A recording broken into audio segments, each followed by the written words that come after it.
Hello दोस्तों, मैं पढ़ने वाला हूँ श्रीमद् भगवत गीता।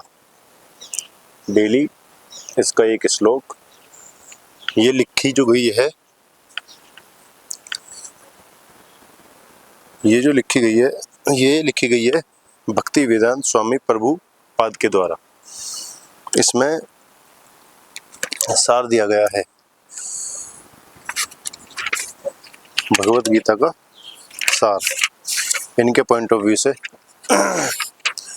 इसमें 18 अध्याय हैं और टोटल तो 700 श्लोक हैं, पर इसमें कम है समझाने लायक हम सबको।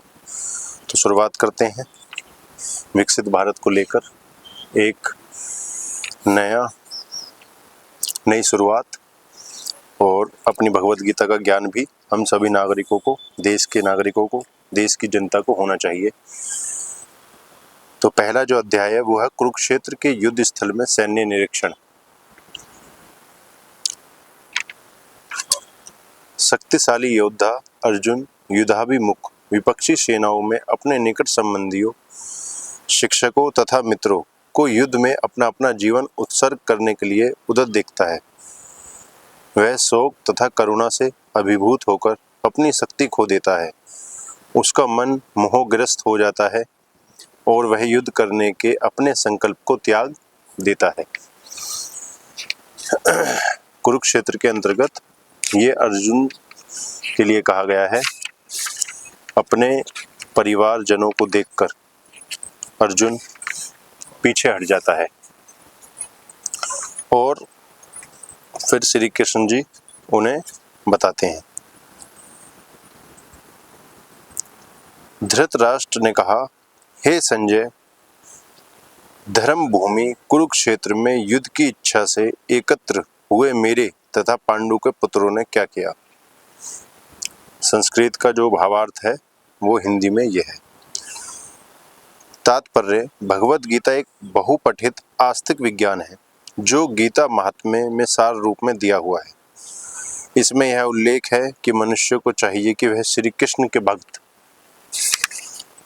की सहायता से सवीक्षण करते हुए भगवत गीता का अध्ययन करे और स्वार्थ प्रेरित व्याख्याओं के बिना उसे समझने का प्रयास करे, बिना स्वार्थ के उसको समझे। अर्जुन ने जिस प्रकार से साक्षात भगवान कृष्ण से गीता सुनी और उसका उपदेश ग्रहण किया, इस प्रकार की स्पष्ट अनुभूति का उदाहरण भगवत गीता में ही है। यदि उसी गुरु परंपरा से निजी स्वार्थ से प्रेरित हुए बिना किसी को भगवत गीता समझने का सौभाग्य प्राप्त हो तो वह समस्त वैदिक ज्ञान तथा विश्व के समस्त शास्त्रों के अध्ययन को पीछे छोड़ देता है। सिर्फ केवल एक भगवत गीता ही इसका उदाहरण है। पाठक को भगवत गीता में न केवल अन्य शास्त्रों की सारी बातें मिलेंगी, अपितु ऐसी बातें भी मिलेंगी जो अन्यत्र कहीं उपलब्ध नहीं है।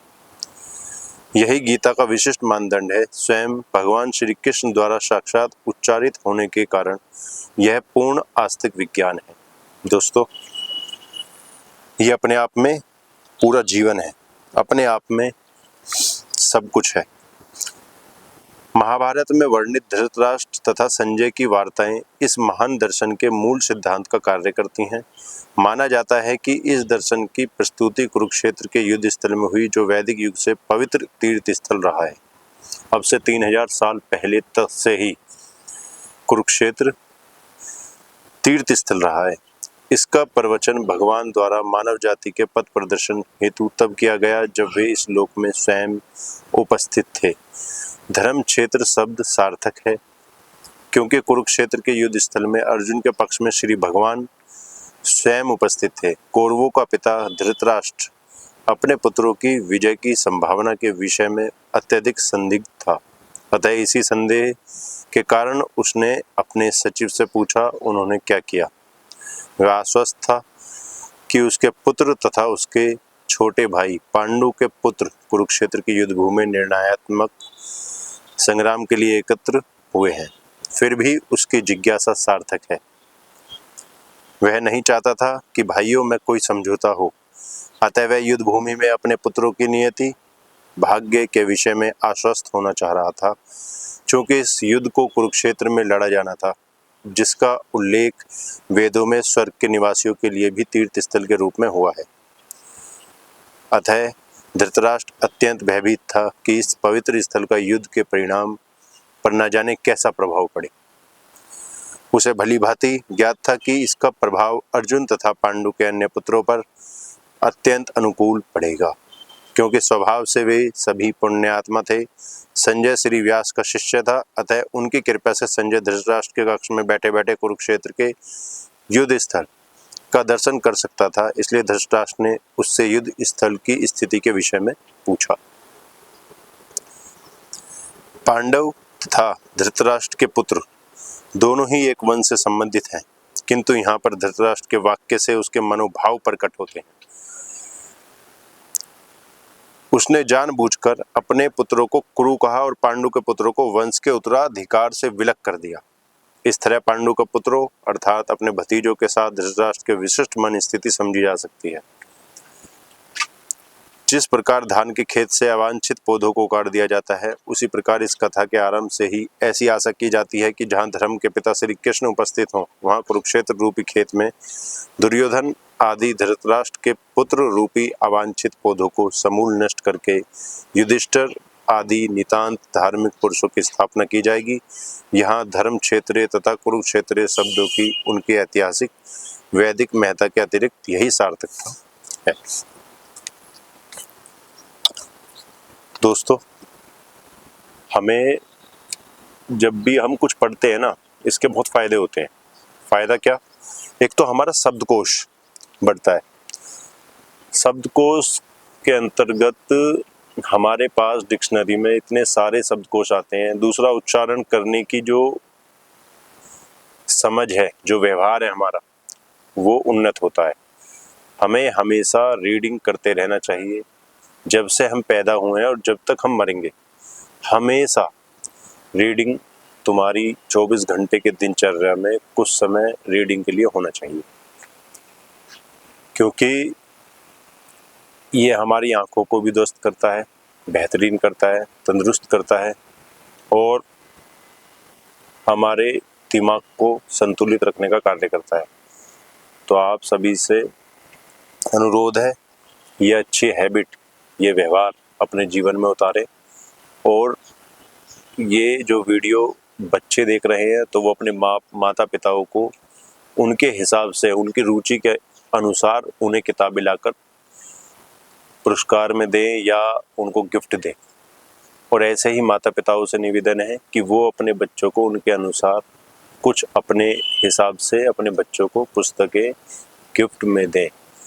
ये ऐसा कल्चर स्थापित कर दें अपने भारत में कि विकसित भारत जब बने तो हर घर में एक छोटी सी लाइब्रेरी हो, हर घर में सब रीडिंग करने वाले हों, जिससे कि ज्ञान चारों तरफ सही तरीके का ज्ञान मिले। एक छोटी सी कहानी बताता हूँ। मैं 9th क्लास में था, 9th-10th में, तो मैं अपने दोस्तों के साथ टाइम स्पेंड कर रहा था। तो हमारे पड़ोस में एक अंकल जी रहते थे, वो प्रोफेसर थे दिल्ली यूनिवर्सिटी में। तो उन्होंने एक दिन मुझे अपने पास बुलाया और मुझसे कहा कि बेटा क्या करते हो तुम दोस्तों के साथ बैठ कर यहाँ? मतलब 10-11 बजे तक बैठता था, पार्क था घर के सामने। तो मैंने कहा कि अंकल थोड़ा नॉलेज मिलती है साथ में। तो उन्होंने एक बात मुझसे बोली कि बेटा ये नॉलेज प्लस माइनस वाली है, मतलब इसमें कुछ जुड़ा होगा झूठ, कुछ हटाया गया होगा। तो यहाँ तो व्यर्थ आप अपनी एनर्जी दे रहे हैं। इसके अलावा आपको करना क्या है वो सुनो। मैंने उनसे पूछा कि अंकल जी फिर कहाँ मिलेगी मुझे सही नॉलेज? तो उन्होंने कहा कि बेटा पुस्तकों में, किताबों में मिलेगी। वहाँ जो तुम्हारी आंखें पढ़ रही होंगी ना, वो ही आपके अंदर जाएगा। आपकी एक्सरसाइज होगी आंखों की, साथ ही उसमें प्लस माइनस नहीं होगा कुछ। सेम टू सेम सारी चीज़ें वैसी की वैसी रखी रही होंगी जैसी तुम्हारी आंखें पढ़ रही होंगी, और उसका कोई भी शॉर्टकट तरीका नहीं है। हम जो थोड़ी बहुत समरी पढ़ लेते हैं या कुछ भी, मतलब सोशल मीडिया का दौर है, जल्दी जल्दी जल्दी स्किप करते हुए हम पढ़ते हैं, वो तरीका है ही नहीं। ना कभी होगा। जो जितनी जल्दी हमारे दिमाग में आती हैं वो उतनी ही जल्दी हमारे दिमाग से चली जाती हैं। तो उस दिन अंकल जी ने मेरे को ये बात बताई और तब से कहीं ना कहीं बीच में ब्रेक भी हुआ हूँ कई बार, तो रेगुलर मतलब पढ़ने की कोशिश रही है। घर में एक छोटी सी लाइब्रेरी भी है, हालांकि मेरा काम ही लाइब्रेरियन, मैं लाइब्रेरी चलाता हूँ दिल्ली एनसीआर ग्रेटर नोएडा में। तो आप इस तरफ बढ़िए और आनंद लीजिए लाइफ का। और जब हम खुद किताबें पढ़ते हैं तो हमारा बच्चा या हमारे आसपास का जो माहौल है, हमारे जो मित्र हैं, जो हमारे सहपाठी आस पड़ोसी जो हैं, उन पर भी एक अच्छा असर पड़ता है, जिससे कि एक माहौल पैदा होता है सकारात्मक। और सकारात्मक माहौल से हमारा विकसित भारत जो होगा वो संतुलित व सकारात्मक समावेशी विकसित भारत की उन्नति होगी। बहुत बहुत धन्यवाद दोस्तों, फिर मिलते हैं कल। जय हिंद, जय भारत।